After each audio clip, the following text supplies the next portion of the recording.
အဲ့ဒီနေရာဟာအလွန်တိတ်ဆိတ်ပြီးလူနေထိုင်မှုအရေးအယောင်တောင်မတွေ့ရတဲ့နေရာဖြစ်ပါတယ်။ဒါပေမဲ့လင်းဟိုင်ရှမ်းကအမှန်တကယ်အောင်မြင်နိုင်မလားဆိုတာစမ်းသပ်မှသာသိနိုင်မယ်လို့ပထမဆုံးငါးဖမ်းပိုက်ကိုစတင်ချလိုက်ချိန်မှာအလွန်လေးလံလွန်းလို့ပိုက်ကိုတင်ဖို့တောင်ခက်ခဲနေခဲ့တာကြောင့်အကြီးအကျယ်မျှော်လင့်ခဲ့ကြပေမဲ့ဆွဲတင်လိုက်တဲ့အခါပင်လယ်မြက်တွေသာပြည့်နှက်နေခဲ့ပါတယ်။နောက်ထပ်2ကြိမ်စမ်းသပ်ပေမဲ့ရလက်ကလည်းအတူတူပဲဖြစ်နေပါတယ်။3ကြိမ်တိုင်စမ်းပြီးတာတောင်ဘာမှမရတာကြောင့်အာယုံကဒီနေရာမှာဘာမှမရှိတော့ဘူးလို့ထင်လာပါတယ်။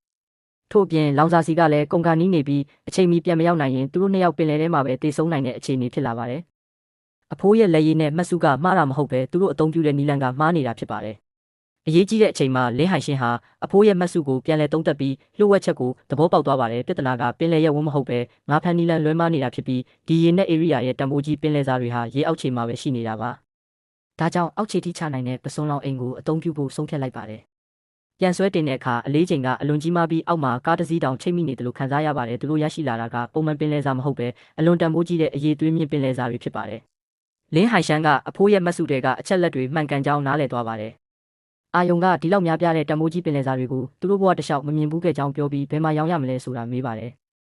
ရွာကိုပြန်ရင်ဦးလေးကသူတို့ကိုထပ်ပြီးအနိုင်ကျင့်နိုင်တာကြောင့်လင်းဟိုင်ရှမ်းကရွာကိုမပြန်ဘဲအရှိပင်လယ်မြို့ကိုတွားဖို့ဆုံးဖြတ်ပါတယ်။သူတို့ရဲ့အဟောင်းတင်မောကအရှိပင်လယ်မြို့အထိရောက်နိုင်မလားဆိုတဲ့စိုးရိမ်မှုရှိပေမဲ့လင်းဟိုင်ရှမ်းကရောက်အောင်သွားမယ်လို့ယုံကြည်ပါတယ်။ကြန့်ရှိနေတဲ့ပစွန်လောင်အိမ်တွေကိုပါပင်လယ်ထဲထက်ချပြီးတက်နိုင်သမျှပင်လယ်စာတွေကိုတည်ဆောင်ဖို့ဆုံးဖြတ်ပါတယ်။